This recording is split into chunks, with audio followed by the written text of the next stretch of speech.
Buenos días, mi nombre es Jonathan Malfa, estudiante de cuarto año en la carrera de Derecho en la modalidad de semipresencial.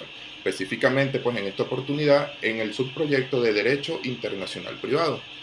El Derecho Internacional Privado, en primer lugar tenemos las costumbres, ¿ok? El Derecho Internacional Privado es una rama del derecho que regula las relaciones jurídicas que involucran a más de un país.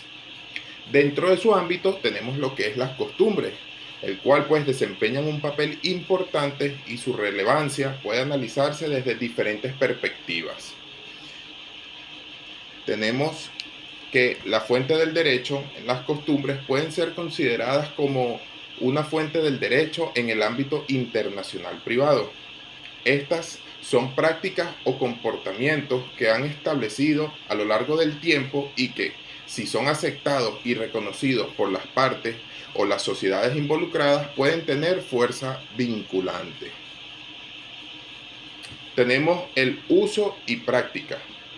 En estas situaciones donde existe una ley escrita aplicable a las costumbres, pueden servir como criterios para resolver conflictos.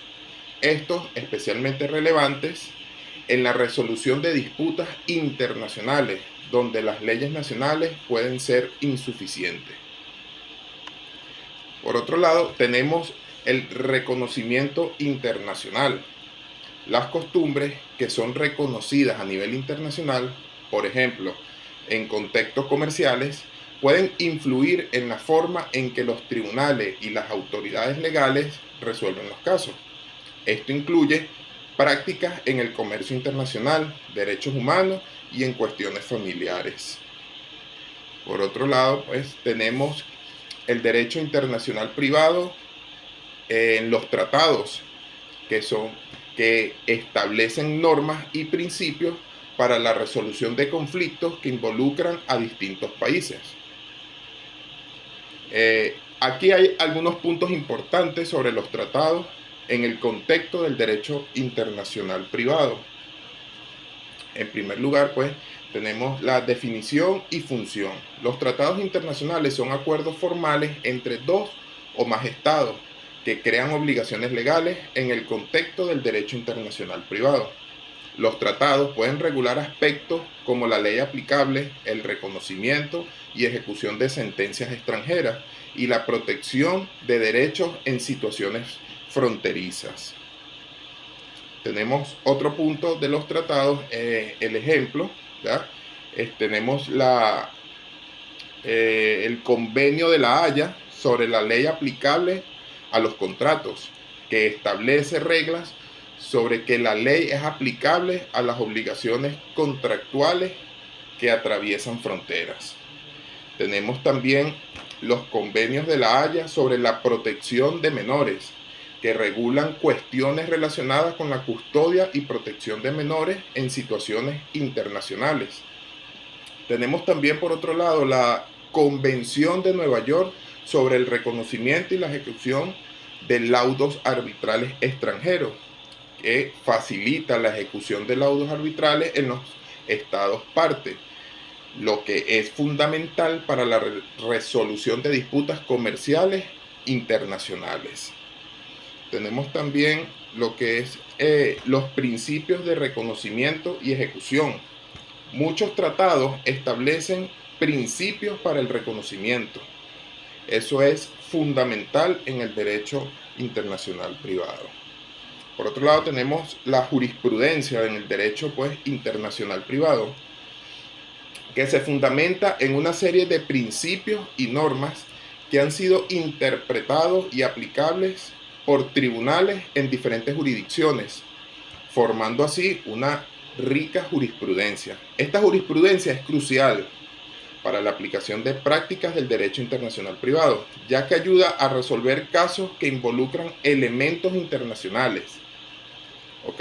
Aquí les mencionaré algunas jurisprudencias claves dentro del derecho internacional privado.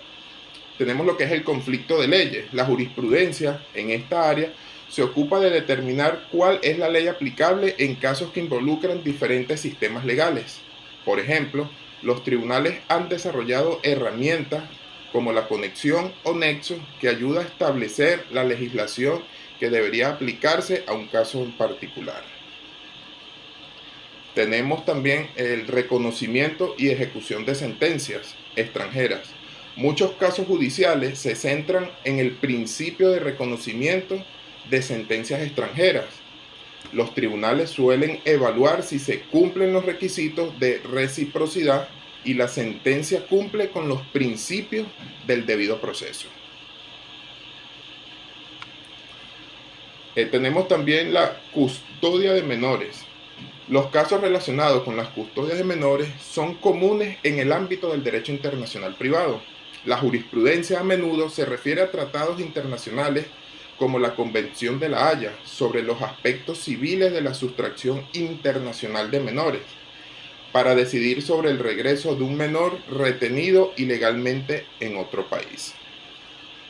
Otro punto del derecho internacional privado son las doctrinas que definimos pues en esta disertación, que existen diferentes tipos de doctrinas que han sido desarrolladas para resolver conflictos de leyes en este ámbito. ¿Ok? Aquí les mencionaré algunas pues que son las más relevantes o relevantes dentro de las doctrinas en el derecho internacional privado. Esta doctrina establece que la ley aplicable a una persona o entidad se determina por la nacionalidad del sujeto. Es utilizada para proteger los derechos y el estatus legal de los nacionales en el extranjero. Tenemos la doctrina del lugar del hecho, también conocida como la ley del lugar donde se produce el hecho. Esta doctrina aplica la legislación del país donde ocurrió el acto que genera efectos jurídicos. Ejemplo, contratos, daños, etc. Otra doctrina que tenemos en el lugar de la residencia habitual. En esta doctrina se considera la ley del lugar donde la persona tiene su residencia habitual, especialmente en temas familiares y sucesorios. ¿Ok? También tenemos la doctrina de la autonomía de la voluntad, que es la que permite que las partes de un contrato elijan la ley que regirá su relación independiente de su nacionalidad o del lugar de ejecución. También tenemos lo que es la doctrina de los derechos humanos y orden público. Esta doctrina limita la aplicación de leyes extranjeras cuando ellas contravienen los principios fundamentales del orden público del país donde se pretende hacer valer la ley. Por otro lado, tenemos dentro del derecho internacional privado las convenciones, que pudiéramos decir también se rige o que se rigen por una serie o que el derecho internacional privado se rige por una serie de convenciones internacionales que busca unificar criterios y facilitar la resolución de conflictos de leyes entre diferentes jurisdicciones. ¿Ok?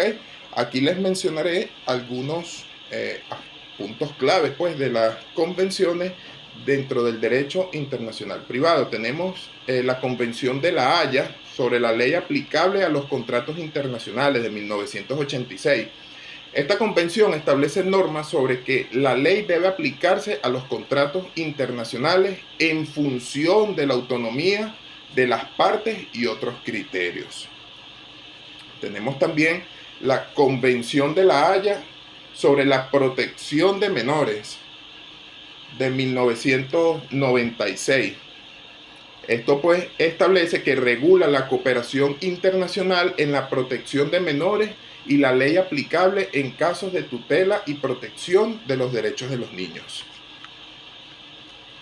Tenemos la Convención de La Haya sobre el reconocimiento y la ejecución de resoluciones extranjeras en materia civil y comercial de 1971, la cual establece un marco para el reconocimiento y la ejecución de sentencias civiles y comerciales dentro de diferentes países. Tenemos también la Convención de Nueva York sobre el reconocimiento y la ejecución de laudos arbitrales extranjeros de 1958, que facilita la ejecución de laudos arbitrales en otros países, promoviendo el arbitraje internacional. También tenemos la Convención de La Haya sobre conflictos de leyes en materia de alimentos de 1977, que regula las obligaciones de alimentos entre personas y que residen en diferentes estados. ¿Ok? Por otro lado, pues tenemos la norma de conflicto, el cual pues disertaremos sobre sus conceptos y características. También hablaremos sobre su clasificación y la estructura de la norma. La norma de conflicto es un principio fundamental en el derecho internacional privado que se utiliza para determinar cuál es el ordenamiento jurídico, en este caso la ley, aplicable a una situación jurídica que involucra elementos de extranjería. ¿Okay? Aquí definiremos pues algunas características del conflicto de la norma. En primer lugar, tenemos la direccionalidad, que nos indica hacia qué legislación se debe dirigir para resolver el conflicto jurídico. Tenemos también la integración al sistema jurídico, que forma parte del sistema jurídico de un país y generalmente está codificada en las normas del derecho internacional privado de ese país. Tenemos también la relatividad a un hecho concreto, el cual se aplica a una situación específica considerando los elementos de extranjería, nacionalidad, lugar de la celebración de un contrato, residencia habitual, etc. Tenemos la autonomía del ordenamiento jurídico elegido, que permite a las partes en un contrato seleccionar expresamente la ley que regirá su relación bajo ciertas condiciones. Tenemos también la flexibilidad. Puede adaptarse a las necesidades cambiantes de la práctica jurídica internacional, permitiendo la inclusión de nuevas normas que conforman o surgen nuevas situaciones. ¿Okay? Tenemos la clasificación de la norma de conflicto. Estas pues se pueden clasificar en normas de conflictos internas, el cual se aplican dentro de un mismo ordenamiento jurídico y regulan situaciones que involucran diversas leyes o normas de una misma jurisdicción. Tenemos también lo que es las normas de conflictos internacionales. Se refieren a situaciones que involucran más de un ordenamiento jurídico de diferentes países y establecen las reglas para determinar que la ley se aplicará, por ejemplo, el derecho de familia con elementos internacionales. Tenemos también las normas de conflicto sustantivas, que determinan qué sustancia o contenido de la ley se aplicará en un caso específico. ¿Okay? Tenemos también las normas de conflicto procesales, que regulan los aspectos y procedimientos que se aplican en un proceso judicial cuando se presentan conflictos de leyes. Tenemos factores de conexión de la norma de conflicto. Factores de conexión dentro de la norma de conflictos. Estos son criterios específicos que ayudan a identificar cuál es la ley que se debe aplicar en un determinado caso. A continuación, pues les mencionaré algunos factores más relevantes que tenemos. El domicilio. La ley del lugar donde se tiene su domicilio, una de las partes, persona física o jurídica, es un criterio frecuente, especialmente en asuntos de familia y sucesiones. Otro criterio, pues, es la nacionalidad. La ley del país de nacionalidad de una de las partes puede ser utilizada para determinar la aplicación del derecho, sobre todo en cuestiones de ciudadanía y estatus civil. ¿Okay? En tercer lugar, tenemos el lugar de celebración para contratos. Se puede considerar el lugar donde se firmó el contrato o donde se ejecutará la obligación como un factor de conexión. Tenemos también el lugar de ocurrencia del hecho. Este factor es común en materia de responsabilidad civil y refiere al lugar donde ocurrió el hecho que origina la controversia. Okay. Tenemos el fraude a la ley. Ya para culminar, este concepto se refiere a la acción de eludir la aplicación de una norma legal mediante la creación de situaciones o actos que en apariencia aparecen legales, pero que en realidad tienen la intención de engañar o burlar la ley. Por ejemplo, una persona puede realizar una transacción con el propósito de evitar el cumplimiento de una obligación legal, como el pago de impuestos. El fraude a la ley se considera ilícito y puede ser objeto de sanciones. Muchas gracias.